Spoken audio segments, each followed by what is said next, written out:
part of this is being able to really bring everything to bear for the consumer and for the grid at large.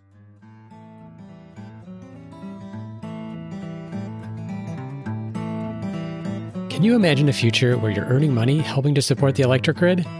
Where a network of your distributed assets, from like a smart thermostat to solar to an electric car, and your neighbors and traditional sources like power plants all work together to make the grid work better for everyone? If you've had a hard time seeing that future, then the new coalition, Common Charge, wants to make the picture clearer. Acting Executive Director Catherine Hamilton joined me in September 2025 to describe how this new partnership of nonprofit organizations and businesses aims to create a system where people hold the power, bills shrink, and the grid grows stronger. I'm John Farrell, Director of the Energy Democracy Initiative at the Institute for Local Self-Reliance, and this is Local Energy Rules, a podcast about monopoly power, energy democracy, and how communities can take charge to transform the energy system. Catherine, welcome to Local Energy Rules. Thank you so much. I'm so glad to finally get onto your show. I just started a new group to do that. It's so kind of you to say so. And it is my pleasure to have you on here because I've listened to you many times over the years on your own podcast and another podcast. So having you here is lovely. So I wanted you to come here and talk about this new organization, Common Charge. ILSR is a member, full disclosure. It just launched. And I'm hoping you can kind of set the stage for people understanding the importance of this organization by explaining, why do we need it? What has been missing that this organization, that this coalition can do? Exactly. And that's the perfect setup question, because this comes to a very personal experience I've had in several markets myself. I was representing a business group called Advanced Energy Management Alliance, and I spent a lot of time in MISO South, which is a hard place to work if anybody's ever done that. And, I would find myself in a state where there would be the Sierra Club, there would be my group, and there would be the utility. And the utility would always win. And it wasn't because the Sierra Club and the business group weren't aligned, because we were basically singing off the same song sheet, although we came from a different place. And when Jeff Kramer from the Coalition for Community Solar Access reached out and just was pulling together people to talk through something like this, I said, oh my goodness, we need to connect those dots. We need an organization that allows us all to pool our power, to pool our resources, to amplify the capacity that we each have, so that we can really make a difference. And so we can get distributed assets in the hands of people. We're all trying to do it. We're just all very disaggregated or distributed. And trying to pull us together into a common voice would be crucial. So we started that about a year and a half ago, that conversation, and it is finally coming to fruition. So tell me a little bit about what the vision is. So if this organization, Common Charge, is wildly successful, what would it mean as an energy consumer, and how might it change the production and delivery of electricity? So as a consumer, right now you're locked out of a lot of options. And some of the options are all the distributed asset options. They're all put in a little box, and it has a label on it that says pilot. And if you're not a pilot, part of the pilot in that box, you don't have access to them. So we want to unlock those so that consumers can get whatever they want on their distributed side, so that they can save money, they can save energy, and they can make their spaces, whether it's a home or business, much more efficient and much more resilient. So those are things that we think are really at a precipice right now: affordability and resilience, and that we can address those through this collective action. So if you have distributed assets available to everyone might choose different things, but they would at least have choices. They'd be able to kind of control their own future of their business or home. And then we would also be able to use those assets as part of the full system. So it would benefit the whole grid. Right now, the grid is looked at as you have the supply side and then you have the demand side. And so consumers are just considered load. Well, distributed assets changes that equation completely, because it allows the consumer to also become an asset to the system and become a resource. And if we're wildly successful, then it would be fungible. The supply and demand sides would be equal. We would be able to have people coming in with resources on either side of the grid, and it would make everything better for everybody. And just to make this concrete, so I'm thinking about in my house, I have a smart thermostat, I have a heat pump, I have solar panels. Some combination of those things ought to set me up to participate in programs where I could offer something to the grid as well as be a consumer. But right now, I don't have anything that I can do with my current utility. And you're saying that's the idea, is that people who have these different distributed assets are going to be able to actually make a meaningful contribution back to the system and maybe even get their bill reduced as a trade-off for that. Exactly. Absolutely. And you know that there's some programs like air conditioning programs, demand response programs have been around for decades. Co-ops especially have been really good at that. And those are very simple programs. You lower your temperature a little bit or turn your air conditioning on and off. What in the old days is what they would do. That's been around for a long time, but there's so much more now available to consumers, and we ought to be able to use it all. And it's all available at different times of the day. So it might be that you're not home and you don't need to use your battery or your solar, and maybe the grid would benefit from that. So part of this is being able to really bring everything to bear for the consumer and for the grid writ large. And when you benefit the grid writ large, you benefit all consumers. I feel like you made the best segue ever to my next question, which is, can you explain a little bit more about why you picked the name Common Charge? What are you hoping to convey? Oh, so the name was really important because we did not want to sound wonky. We didn't want to say we're a distributed energy resource coalition. And of course we needed some help with that. So we did find a really good communications team that could say, all right, let's get you all out of your own heads on, capacity payments and integrated resource planning, and think of something that's more, that's more accessible, because that's what we wanted to be.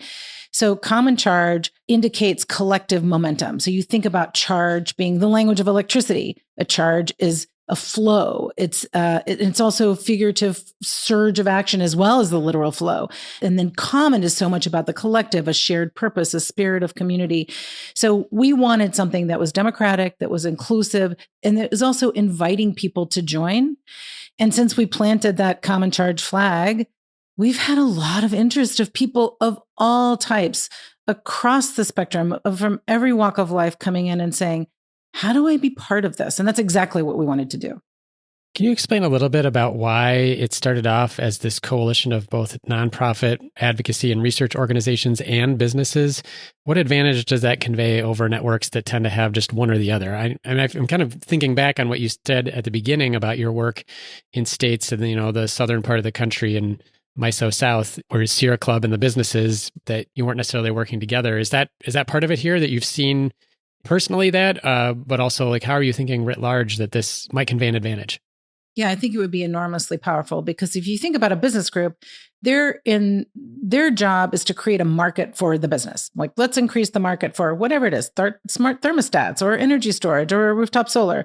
Whereas a nonprofit will have a mission to reduce cost or to increase environmental benefits. So there may be a whole host of missions. And what a group like this will do is connect those dots and make sure that whatever policy is presented, and what happens sometimes is that you have the NGOs promoting a policy that will solve for their mission, say environmental benefits, but it isn't rooted in what a business can take advantage of. At the same token, a business group might put forward a policy that doesn't necessarily accomplish everything that the nonprofit wants to accomplish from their mission. So by collecting those, by putting those all together, you then make sure that everybody benefits on both sides, whether it is the business wanting to open a market or whether it is a nonprofit wanting to make sure that you're solving for missions. Yeah, could you talk a little bit about what some of the common principles are for Common Charge? Like, what are the members signing up for? What are the things that are kind of most held dear in terms of the goals for the advocacy, the goals for the work? So the mission is to put the power literally in people's hands by creating a reliable energy system that works for everyone, everywhere. So how are we going to do that? The principles are, we want open and fair markets. So we want distributed assets to be able to compete on a level playing field with utility investments and the bulk supply system. So we want everybody to be able to have a fair market and competition. The second would be equitable access, public benefit, and participation. We want grid modernization and distributed asset policies to ensure that they're very customer focused, to reduce strain on people's pocketbooks and as well as the grid. The third piece is proper valuation, compensation, and cost transparency. And that's basically saying, people should be paid for the benefits that they provide to the grid. So that's going to be really important. Ratepayer autonomy and choice, making sure that ratepayers are able to invest in and deploy a range of distributed assets to control how they access and use energy. And then finally, the fifth is innovation, system transformation, and collaboration. So while a lot of these technologies are already accessible, or available, even if they haven't been unlocked, we want to make sure that this mix also leverages all of the innovation on the application side and the technology side as critical tools that you can then put to use for resilience, reliability, affordability, and sustainability. Given the principles and this interesting intersection of nonprofits and businesses and common charge, how do you see it fitting into the ecosystem of organizations that are doing energy policy advocacy right now? Do you have a sense of what some of the priorities will be and kind of where it will be doing advocacy? Is it state legislatures? Is it public utilities commissions? Is it Congress, FERC? Where is common charge going to show up and how might it fit in? The going in principle is we don't want to duplicate what other people are already doing and having success with. We want to amplify what people are doing. We want to enhance what everyone's doing. And where capacity is needed, we want to provide that capacity. So that might be in the form of education or providing resources, whether that's thought leadership or white papers or model policies. We want to amplify and build capacity among all the groups that are out there. So when I just did a presentation earlier today to a bunch of groups who are very organized and doing a lot of really good work. And they were thrilled to think that there would be a place they could go to get additional information, to be able to get additional capacity where they needed it. So I could see us right now, we're looking at what's happening in all the states, who's doing what are the policies out there that are already either being implemented or being proposed. Are they good or bad based on a set of criteria that, of course, are pegged to all of these core principles that I listed for you? And then let's figure out, where do we need to put capacity? Where is it that you could just do a little bit to get something over the finish line, to get a win? Where is it that is more of a greenfield that we really need to put a lot more muscle into and try to build something? So I think we're right now kind of trying to take stock of that. But I imagine that we are more of an enhancer of what others are doing. So we'll have to see whether we actually get involved in the dockets or whether we're simply providing the tools for others to do so. But right now we're focused on states. The federal is just a little different space to be in. We would certainly consider that, I imagine, if it seemed like that was a place where we would need to build capacity. But right now we're focused on people on the ground in communities. That might have been the most generous and bland way of describing the state of our federal policy environment, Catherine, but I appreciate the focus on the states. You mentioned that you've had people reaching out already after hearing about the launch of Common Charge, interested in learning more, interested in joining. So if I wanted my organization to join Common Charge, as ILSR has already done, what would I do? So there are two ways. One is a very direct route to my email inbox, which is info@commoncharge.org. There's also a button on the website that you can click on that says membership, and you can read about the core principles and fill out a form, and then it'll eventually go to me too. But at least you can then access all the materials, kind of think about whether this is something you'd really want to sign on to. And it's interesting that the feedback we're getting right now has been so positive, and across all kinds of groups, chambers of commerce, state governments, independent system operators, all kinds of groups on the ground are reaching out. And that's great. That's exactly what we wanted. And a lot of them are like, what is this? Because Common Charge isn't saying anything specific about distributed assets. If you go to the website, you can see that's what it's about, but it also invites people to ask and invites people to come in and inquire and be curious. That's exactly what we want. So if you are a group and you're wondering if you belong in this, don't limit yourself. Say you work on clean energy, or say you don't work on clean energy. Say you work on something totally different. Feel free to reach out, because you may still benefit from being part of this group. I think that's great. And I love the idea that this is really broad. I think one of the things that I've seen in my many years of working in the clean energy space and in advocacy is that there is this sort of balkanized nature to the work on distributed assets or distributed energy resources, or basically like anything the utility's not doing. There might be an advocacy groups that's like, well, we're for solar, or we're for batteries, or we're really excited about, smart thermostats and deploying those as part of energy efficiency and demand response. So I think one of the reasons that I was really drawn to this effort to stand up this organization is the idea that there's one organization kind of looking at the collection of all of these, which also really aligns well with the idea of how to change the system, which is, as you, I think, articulated so well, how do we use all of these things, resources, assets together to accomplish something more than them just being individual parts? So perhaps no better name than Common Charge for that effort. You're absolutely right, John. I think about everybody's out there trying to find policies that work for a specific technology, and sometimes they are inadvertently in opposition to each other. And this will prevent that from happening, right? This will enable us to come up with policy ideas that are really going to help give access to everyone for all of these technologies. Well, Catherine, thank you so much for the time that you've put into already helping to get Common Charge off the ground. I'm sure it's been a very exciting effort over quite a long period of time, and I'm really excited to see what happens with Common Charge in the future. I am too. Thanks so much, John.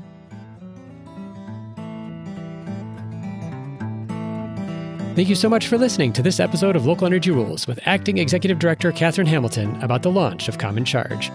On the show page, look for a link to commoncharge.org and a summary of this conversation.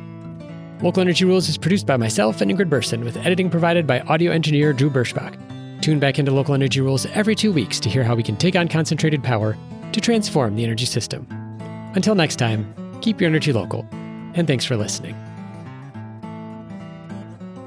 Hey, hold on a sec. I know that's usually our sign-off, but you're still here, and that means that we share an interest in great research and storytelling to advance energy democracy. So keep in mind that you can support this work at ilsr.org/donate. Nice. Now, I wonder what will start autoplaying next.